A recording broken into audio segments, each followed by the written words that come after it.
When we think of William Shakespeare, we picture a literary giant, quill in hand, changing the course of English literature forever. But when it comes to how he died, the story takes an unexpectedly boozy turn. The official records are frustratingly vague.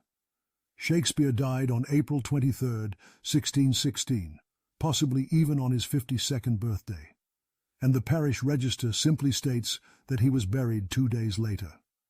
No cause of death, no dramatic final curtain. But one intriguing theory comes from the writings of Reverend John Ward, a vicar of Stratford-upon-Avon, who lived decades after Shakespeare's death.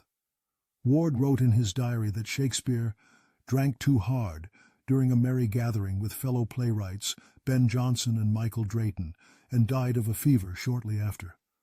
It's not exactly a deathbed confession, but it sparked centuries of speculation. Could the bard really have died of a hangover? Or, more precisely, from a fever brought on by overindulgence in ale and wine?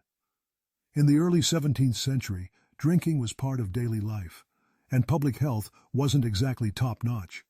A long night of carousing could easily lead to pneumonia, typhoid, or another infection.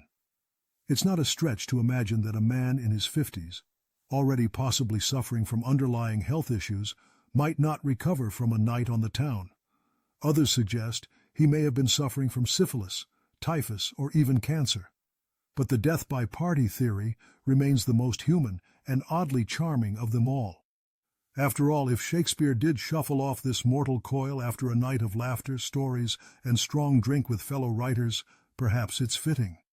A man who gave the world such rich tales of love, tragedy, and celebration might have written his final act as a toast to life itself.